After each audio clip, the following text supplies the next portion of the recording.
മൗലിക വിഷയമായ തൗഹീദിലേക്ക് ക്ഷണിക്കാൻ മനുഷ്യ നീ എന്നെ മാത്രം ആരാധിക്കുന്നു എന്ന് പല സ്ഥലങ്ങളിലും പറഞ്ഞുവെങ്കിലും കേവലം ഡയറക്റ്റ് ആ ഒരു വിഷയം എടുത്ത് എറിയുകയായിരുന്നില്ല പടച്ച തമ്പുരാൻ. അങ്ങനെയല്ല ചെയ്തത്, മറിച്ച് പ്രകൃതി പ്രതിഭാസങ്ങളെ ഉണർത്തി.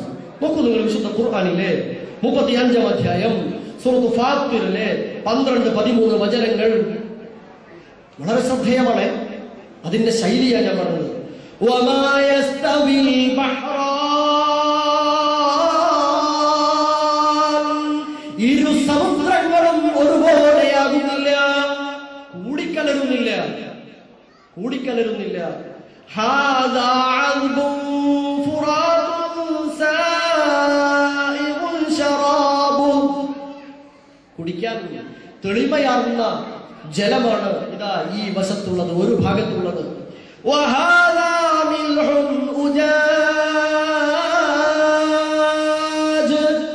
കൈപ്പുരസമുള്ള ഉപ്പുപൊടിയുള്ള വെള്ളമാണിതാ മറ്റൊരു ഭാഗത്ത്. സമുദ്രാന്തർ അല്ലെങ്കിൽ ഭൂമിയുടെ അന്തർഭാഗത്തുകൂടെ സഞ്ചരിച്ചു കൊണ്ടിരിക്കുന്ന സമുദ്രത്തെ കുറിച്ച് വിശദീകരിക്കുന്നു നമ്മുടെ ശാസ്ത്രം. അതിൽ 2 തരം വെള്ളമുണ്ട്. പക്ഷേ അതിനിടയിൽ വിശുദ്ധ ഖുർആൻ 55-ാം അധ്യായം സൂറത്തുർ റഹ്മാൻ പറഞ്ഞതുപോലെ മറജൽ ബഹ്റൈനി യൽതഖിയാൻ,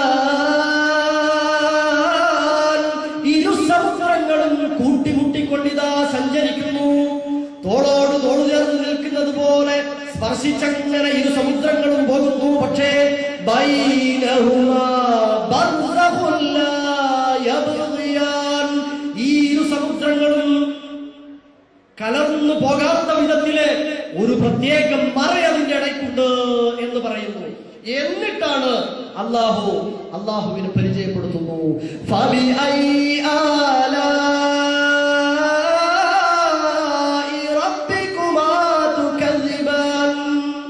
പിന്നെ എങ്ങനെ നിങ്ങൾക്ക് ഈ പ്രതിഭാസങ്ങളെ അനുഭവിച്ചുകൊണ്ടിരിക്കുന്ന കണ്ടുകൊണ്ടിരിക്കുന്ന നിങ്ങൾക്കെങ്ങനെ വിശുദ്ധ ഖുർആനിലെ അള്ളാഹുവിന്റെ നിഅമത്തുകളെ തള്ളിക്കളയാൻ കഴിയും? ഈ വചനം വീണ്ടും വിശദീകരിക്കുന്നു. വമിൻ കുല്ലിൻ തഅകുലൂന ലഹ്മൻ ത്വരിയ, ഫ്രഷ് മത്സ്യം, മാംസം നിങ്ങൾക്ക് സമുദ്രത്തിൽ നിന്ന് കിട്ടുകയും ചെയ്യുന്നു, നിങ്ങൾ ഭക്ഷിക്കുകയും ചെയ്യുന്നു. സഹോദരങ്ങളെ, നമ്മുടെ ഭക്ഷ്യ വിഭവങ്ങളെ കുറിച്ച് ഞാൻ നിങ്ങൾ ഒരുപാട് ആലോചിച്ചിട്ടുണ്ടാകും, ഒരുപാട് വായിച്ചിട്ടുണ്ടാകും, ചർച്ച ചെയ്തിട്ടുണ്ടാകും. പക്ഷേ മത്സ്യ സമ്പത്തിനെ കുറിച്ച് ആരാലോചിച്ചു? എവിടുന്നായി വരുന്നത്? ദിവസം എത്ര കോടിക്കണക്കിന് മത്സ്യമാ നമ്മുടെ വയറ്റിലേക്ക് പോണത്, ഭക്ഷണമായി സ്വീകരിക്കുന്നത്. എവിടെ നിന്നാ വരുന്നത്? ആരാ പോഷകം നൽകുന്നത്? ആരാ അവയ്ക്ക് വെള്ളം ഒഴിച്ചു കൊടുത്തത്? ആരാണ് അവയ്ക്ക് വേണ്ട സൗകര്യങ്ങൾ ചെയ്തു കൊടുക്കുന്നത്? കൃഷിയും മറ്റു വിഭവങ്ങളിലുമെല്ലാം ഒരുപക്ഷെ മനുഷ്യന്റെ അല്പമെങ്കിലും പ്രവർത്തനങ്ങൾ അള്ളാഹു ചെയ്യുന്നുണ്ടാകാം. പക്ഷേ മത്സ്യസമ്പത്തിനെ കുറിച്ച് ആലോചിച്ചോ? ഖുർആൻ 35-ാം അധ്യായം സൂറത്ത് ഫാത്തിറിലെ 12-ാം വചനത്തിൽ കൃത്യമായി പ്രതിഭാസത്തെ മനുഷ്യ മനസ്സിന്റെ ചിന്തയുടെ മുന്നിലേക്ക് എറിയുകയാണ്.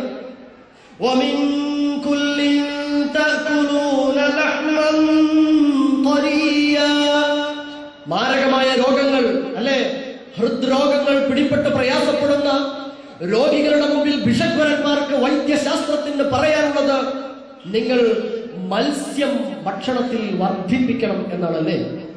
എന്തിനെ മത്സ്യാഹാരം വർദ്ധിപ്പിക്കാൻ പറഞ്ഞത്, കൂട്ടാൻ പറഞ്ഞത്? മത്സ്യത്തിൽ അടങ്ങിയിരിക്കുന്ന അമ്ലമുണ്ട്. മത്സ്യത്തിൽ അടങ്ങിയിരിക്കുന്ന ഒമേഗ 3 എന്ന അമ്ലം, കൊഴുത്ത പദാർത്ഥം, അത് മനുഷ്യന്റെ ഇമ്മ്യൂണിറ്റിയെ വർദ്ധിപ്പിക്കുന്നുവെന്ന്, രോഗപ്രതിരോധ ശേഷി കൂട്ടുന്നത്, വർദ്ധിപ്പിക്കാൻ കാരണമാകുന്ന ഒന്ന്. സസ്യങ്ങളിൽ ഒമേഗ 3 ഉണ്ടെങ്കിലും അത് അത്രമാത്രം കാണാൻ അല്ലെങ്കിൽ അനുഭവിക്കാൻ കഴിയുന്നില്ല എന്ന്. പക്ഷേ മത്സ്യങ്ങളിൽ ഉള്ളത്. അതുകൊണ്ട് നിങ്ങൾ മത്സ്യം കൂടുതലായി കഴിക്കണം എന്ന് ഡോക്ടർമാർ പറയുന്നു. അതേപോലെ ഒരുപാട് ഞാൻ വിശദീകരിക്കുന്നില്ല. ഒരു മനുഷ്യന്റെ രക്തം സംക്രമണം പെർ ഹവർ 60 കിലോമീറ്റർ വേഗതയിലാണ് എന്ന് ചരിത്ര വിദ്യാർത്ഥികൾക്ക്, ശാസ്ത്ര പഠിതാക്കൾക്ക് അറിയാം. അത് ത്വരിതപ്പെടുത്തുന്നത്, അതിന്റെ സന്തുലിതാവസ്ഥ നിലനിർത്തുന്നത് ഈ ഒമേഗ 3 എന്ന അമ്ലമാണ്. വിശുദ്ധ ഖുർആൻ അന്ന് പറഞ്ഞു, നിങ്ങൾക്ക് ഭക്ഷ്യയോഗ്യമായി സമുദ്രത്തിൽ നിന്ന് നാം മത്സ്യം നൽകിയിരിക്കുന്നു എന്ന്. വിശുദ്ധ ഖുർആൻ അന്ന് തന്നെ പ്രഖ്യാപിച്ചു.